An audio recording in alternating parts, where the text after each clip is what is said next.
এখনো জ্বলছে। তোমাকে এসে থেকেই দেখছি ঘটিতে আঙুল ডুবিয়ে বসে আছো। কি হয়েছেটা কি? আর বলবেন না মহারাজ, আমার গিন্নি চলে যাওয়ার পর থেকে তো হাত পুড়িয়ে খাই। আজকে সত্যি সত্যি রান্না করতে গিয়ে হাত পুড়ে গেছে, তাই তো? হ্যাঁ মহারাজ, আপনি একদম ঠিক ধরেছেন। বেশ, বুঝলাম, কিন্তু এখনো গোপাল এলো না। মহারাজ, আপনার জন্য একটা পত্র এসেছে। কই কই দেখি।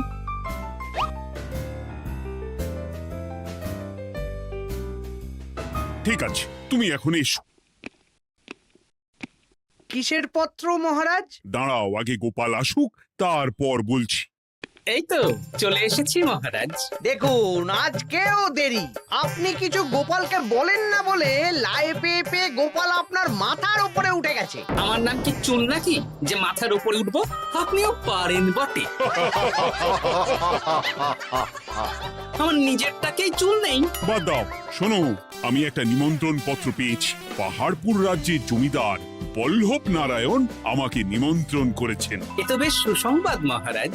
পাহাড়পুর অপূর্ব সুন্দর রাজ্য, আপনি ঘুরে আসুন মহারাজ। না না না না না, আমি একা যাব না, তোমাকেও যে যেতে হবে।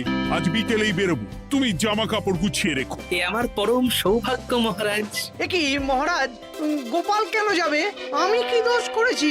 আমাকেও নিয়ে চলুন। না না না, তুমি রাজ্যের মন্ত্রী, আমি বেশ কিছুদিন থাকবো না, তাই রাজ্যটা তোমাকেই সামলাতে হবে। আচ্ছা আচ্ছা, আপনি তো রানীমাকেও নিয়ে যেতে পারতেন। আমি কোথায় কাকে নিয়ে যাব সেটা আমার একান্তই ব্যক্তিগত ব্যাপার। তুমি বেশি বোঝাতে এসো না মন্ত্রী। বেশ।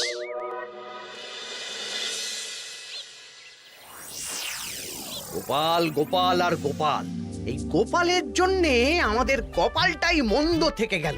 মন্দ না, বলুন বন্ধ থেকে গেল। সব সুযোগ ওই গোপাল পাবে, আর আমাদের বেলা ছাই। আজকেও গোপাল রাজসভায় দেরি করে এলো, তবু বেটাকে মহারাজ কিছু বললেন না। বলবে কি? উল্টে মহারাজই তো গোপালকে ঘুরতে নিয়ে যাচ্ছেন। পাহাড়পুরে গিয়ে ভালো মন্দ আহার করবে গোপাল, আর আমি রাজ্য পাহারা দেব। হ্যাঁ, ঘেন্না ধরে গেল এই জীবনে। গোপাল যতদিন আছে ততদিন কিন্তু আমরা ওই ফুলে ফেপে উঠতে পারবো না। গোপালের যেন 7 খুন মাপ। আমরা তো বানের জলে ভেসে এসেছি। আপনি তো গোপালকে তাড়ানোর অনেক চেষ্টা করেছেন, কিন্তু কিছুতেই কিছু হয়নি। হবে কি করে? গোপালের একে ওই ক্ষুরোধার বুদ্ধি, তারপর মহারাজের উপর অগাধ বিশ্বাস, দুটো মিলেমিশে এক হয়ে গেছে। মাঝে মাঝে তো মনে হয় বেটাকে মেরেই ফেলি। আমার দু চক্ষের বিষ।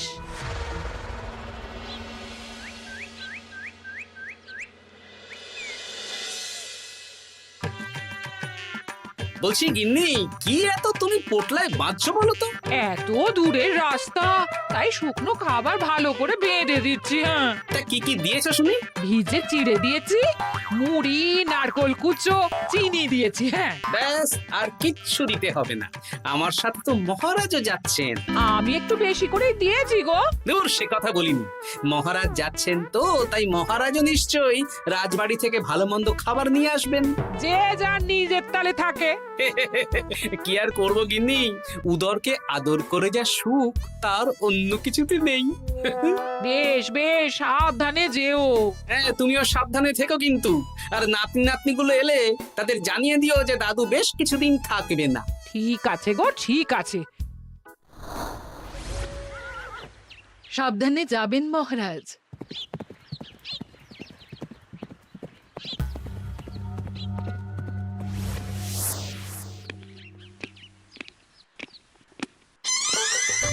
তুমি হুটহাট করে কোথায় চলে যাও বলো তো? আমি বিকেলে তোমার জন্য মুচমুচে বেগুনি ভেজেছি। সে ঠিক আছে, কিন্তু তোমাকে এখন রান্নাঘরে থাকলে হবে না গিন্নি। ও মা, রাতের খাবার কে করবে শুনি? আমি তো এখন একটু একটু রান্না শিখে গেছি। এখন তোমাকে অন্য কাজ করতে হবে। কি কাজ? শোনো, বুঝতে পেরেছো তো? একদম জলের মতো পরিষ্কার বুঝে গেছি। তাহলে আর দেরি না করে যাও।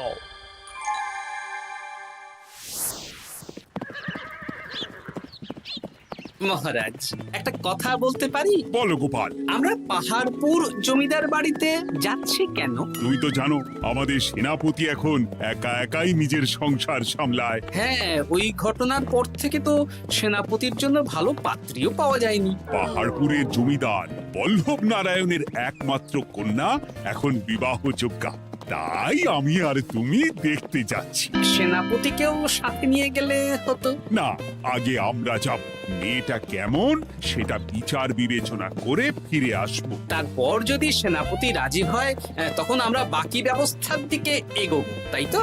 একদম তাই। আর তোমার যে ভালো মানুষ চেনার ক্ষমতা আমার জানা আর কেউ নেই, সেই জন্যই তো তোমাকে নিয়ে এলাম। এ আমার পরম সৌভাগ্য মহারাজ।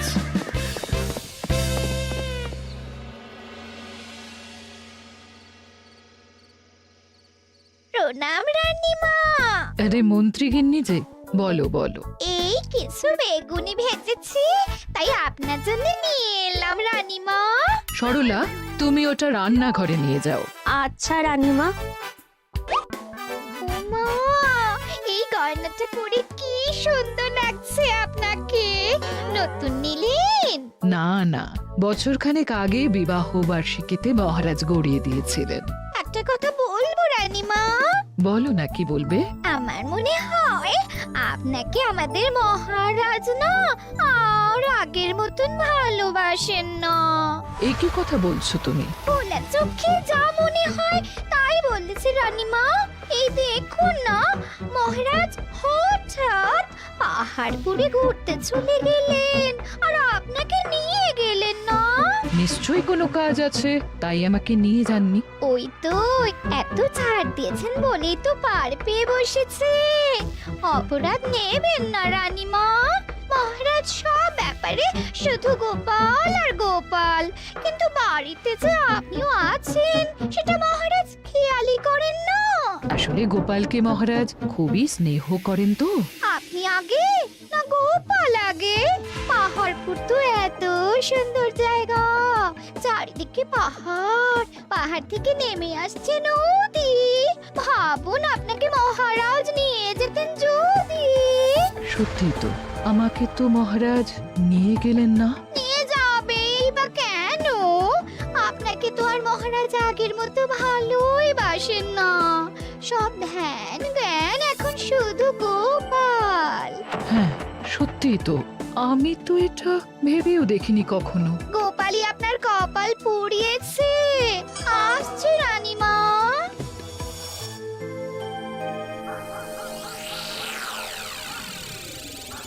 কি গো গিন্নি, আমি যেমন যেমন বলেছি তুমি তেমন তেমন রানীমাকে বুঝিয়েছো তো? হ্যাঁ হ্যাঁ, আমি একেবারে এমন ভাবে কানে পুষ্পন্ত ঢেলেছি, রানীমার কান মাথা সব সব ভরে গেছে। এবার শুধু মাঝে মাঝে ইন্ধন জুগিয়ে যেতে হবে, বুঝলে? তারপরে তোমার পথের কাঁটা ফাঁকা হয়ে যাবে। আর একবার গোপাল সরে গেলেই আর কোনো চিন্তা নেই। দু হাত ভরে রোজগার করবে গো।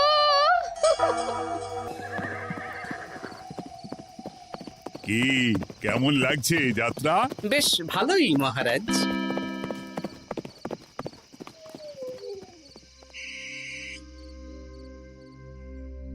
রানীমা, খাবার কি আমি এই ঘরে নিয়ে আসবো? না, আজ আমি কিচ্ছু খাবো না, কিচ্ছু না, খিদে নেই, যাও। এ কি রানীমা, আপনি তো সেই দুপুরের পর কিছুই খাননি। তোমাকে একবার কিছু বললে তুমি বুঝতে পারো না? বলেছি তো আমার খিদে নেই, আমাকে বিরক্ত করো না, যাও।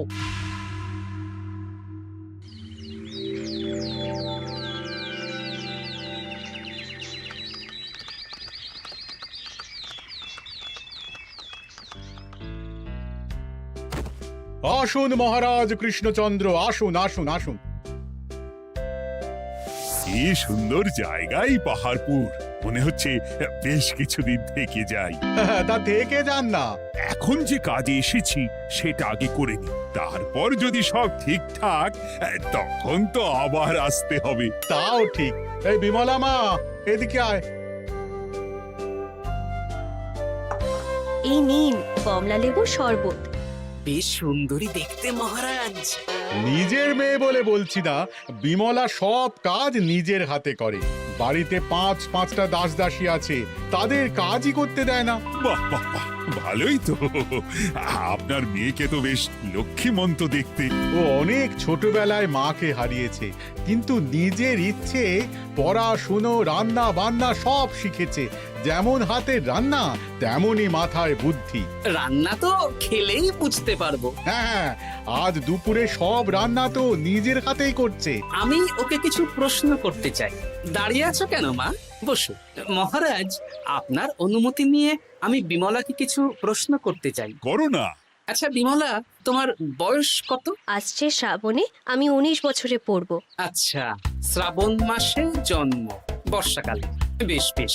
আচ্ছা বলো তো, মেঘের ডাকে জল ছেড়ে ডাঙায় উঠে পড়ে, মানুষ তাকে হাতে পেলে নিয়ে যায় ঘরে, এটা কি? কই মাছ। বাহ বাহ, এবার বলো তো, এমন কোন জিনিস যেটা একান্তই তোমার কিন্তু অন্যেরা বেশি ব্যবহার করে? আমার নাম। বাহ বাহ বাহ বাহ বাহ, খুব সুন্দর খুব সুন্দর। আপনার মেয়ের মাথায় বুদ্ধি আছে। আচ্ছা আচ্ছা, আরেকটা প্রশ্ন করব। বলো তো, একটা অঙ্ক পরীক্ষায় তোমার বাবা 100-তে 90 পেয়েছে, তুমি 100-তে 100 পেয়েছো, আর আমি 100-তে 95 পেয়েছি। তাহলে কে বেশি বুদ্ধিমান? আপনি বেশি বুদ্ধিমান। এমা, এটা তুই কি বললি রে? তুই তো 100-তে 100 পেয়েছিস, তাহলে তুই বেশি বুদ্ধিমান হবি না? না না, আমি হলে তো বুদ্ধিমতী হব। দারুণ দারুণ। জমিদার মশাই, আপনার মেয়ে সত্যিই বুদ্ধিমান। না মানে বুদ্ধিমতী। এবার দুপুরের ভুরি ভোজটা খেলেই বুঝতে পারবো হাতের জাদু।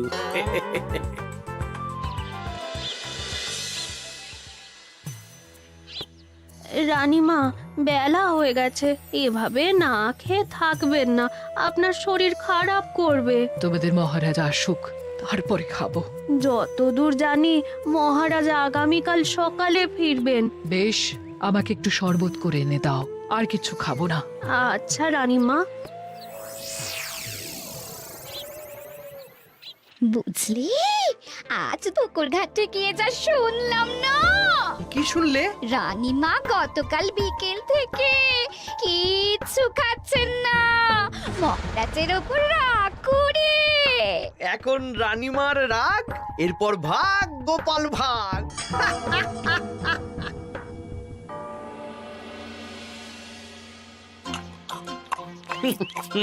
সত্যি বিমলা, তোমার হাতের রান্নার কোনো তুলনা নেই মা। আমাদের সেনাপতি তাহলে আর হাত পুড়িয়ে রান্না করবে না বলছো? সে যদি কর্তাগিন্নিতে রাগারাগি হয় তখন। মা আমার লজ্জা পেয়েছে। তা আপনাদের কোনো আপত্তি নেই তো? কি যে বলেন, আপনার রাজ্যের সেনাপতি বলে কথা। বলছি, বিমলাকে তো আমাদের সেনাপতি দেখলো না, তাহলে? বিমলার একটা তৈলচিত্র আছে, আমি আপনাকে বরং সেটা দেব, আপনি ওনাকে গিয়ে দেখাবেন। সেই ভালো হবে, আমাদের খুব পছন্দ হয়েছে। তাহলে সেনাপতি রাজি হলে আমরা বিবাহের তারিখ চিঠিতে জানিয়ে দেব। আচ্ছা মহারাজ।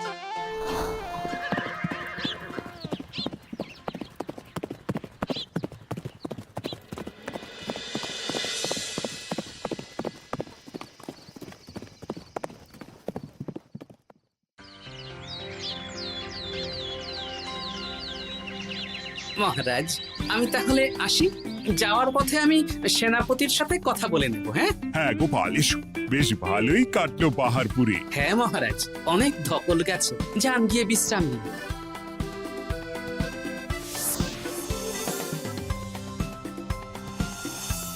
কি সেনাপতি, পছন্দ তো? হ্যাঁ, খুব পছন্দ হয়েছে গোপাল। তোমার চোখ তো দেখছি একেবারে জহুরের চোখ।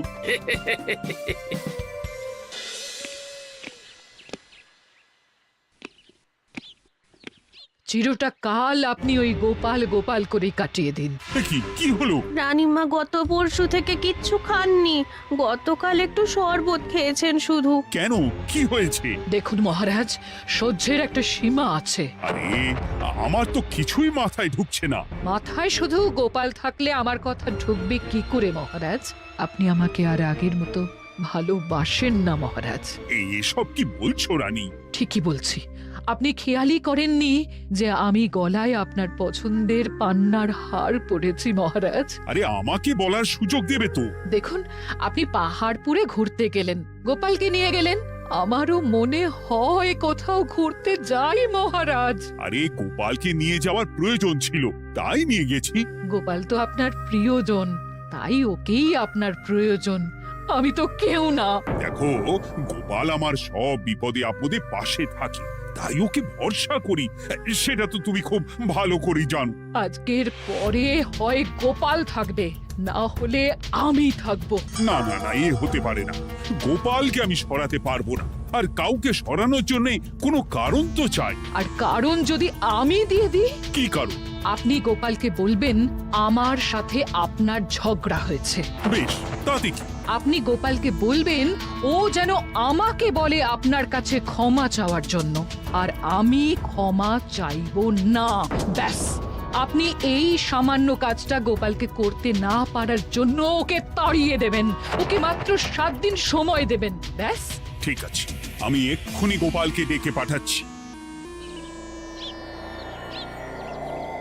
দেখো গোপাল, এখন যদি রানী আমার কাছে ক্ষমা না চায়, তাহলে কিন্তু আমি বাধ্য হব তোমাকে রাজসভা থেকে তাড়িয়ে দিতে। আচ্ছা মহারাজ, বুঝেছি। রানীমা আপনার কাছে ক্ষমা চাইবেন, কিন্তু তার জন্য আপনাকে আমার কথা মতো কিছু কাজ করতে হবে মহারাজ। কি কাজ বলো? বুঝেছেন? হ্যাঁ। না গোপাল, আমি মহারাজের কাছে ক্ষমা চাইতে পারবো না। দেখুন রানীমা, আমার মনে হয় আপনার ক্ষমা চাওয়াই উচিত। পুরুষ মানুষের মন বলে কথা, যদি বেশি দিন আপনি মহারাজের সাথে এরকম তিক্ত সম্পর্ক রাখেন, তাহলে কিন্তু মহারাজের মন অন্যদিকেও চলে যেতে পারে। এমনিতেও কি গোপাল?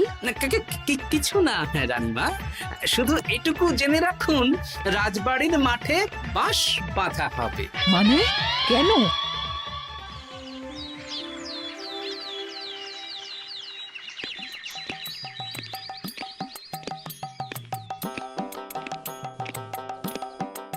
আসতে পারি মহারাজ? হ্যাঁ, এসো এসো। বলছি, আমি তাহলে জমিদার বাড়িতে বিবাহের দিনক্ষণ ওই চিঠি লিখে জানিয়ে দিচ্ছি। হ্যাঁ, জানিয়ে দাও গোপাল। আর কি কি কেনাকাটা করতে হবে সেটার একটা তালিকা বানিয়ে ফেলো। আচ্ছা মহারাজ, মেয়ের শাড়ি আপনি নিজে পছন্দ করে কিনবেন তো? হ্যাঁ, ওই শাড়িওয়ালাকে আজকে দুপুরেই আসতে বলো। আচ্ছা মহারাজ। বিয়ের শাড়ি, কেনাকাটা, এসব কি মহারাজ? সেসব বলা যাবে না রানী, সময় হলে জানতেই পারবে। তবে বিমলাকে অপরূপ সুন্দরী দেখতে, এটুকু বলতে পারি। দেখুন তো মহারাজ, ওই টোপরটা ঠিক আছে কিনা? একদম ঠিক আছে, খুব সুন্দর। শাড়িওয়ালা এক্ষুনি আসছে। আসছি মহারাজ। এসো এসো। তার জন্য শাড়ি লাগবে মহারাজ? রানীমার জন্য? না না, বিমলার জন্যে। বিমলাকে? এক অপরূপা তরুণী, বুদ্ধিমতীও আছে, ধীর স্থির, ঝগড়া করে না। বেশ, অনেক হয়েছে মহারাজ। দোহাই আপনার, আপনি দ্বিতীয় বিয়ে করবেন না। আমি ক্ষমা চাইছি। কি বলছো রানী? আমি বুঝতে পেরেছি, আমি আপনাকে গোপালের নামে 2-4 কথা শুনিয়েছি বলে আপনি বিয়ে করতে চলেছেন। আমি আর রাগারাগি করব না, আমাকে ক্ষমা করুন। ব্যাস, রানীমা ক্ষমা চেয়ে নিয়েছেন, মানে আমার চাকরিটা থাকছে। হ্যাঁ গোপাল, হ্যাঁ, দোহাই তোমার, মহারাজকে বিপথে চালিত করো না। আরে ধুর, আমি বিয়ে করছি নাকি? বিয়ে তো হবে সেনাপতির। ওর জন্যই তো পাত্রী দেখতে পাহাড়পুরে গেছিলাম, গোপাল আর আমি। তার মানে মন্ত্রীর বউ আমাকে ভুল বোঝালো? আবার মন্ত্রীর কোনো ষড়যন্ত্র হবে, ওকে না নিয়ে গিয়ে গোপালকে নিয়ে গেলাম বলে। সেনাপতির বিয়ের আগেই আপনি মন্ত্রী মশাইকে ধোলাইটা দিয়ে দিন। ঠিক বলেছ রানী, তুমি বরং শাড়ি পছন্দ করো, আর আমি চললাম মন্ত্রীকে ধোলাই দিতে।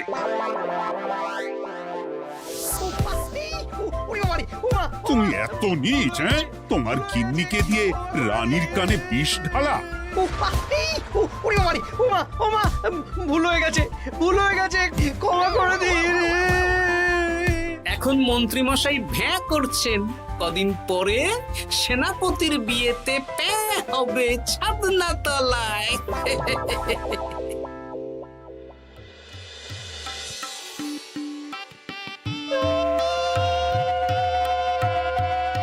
এবার মালা বদল হবে। এবার বুঝবে মালার কি জ্বালা। কি বললে?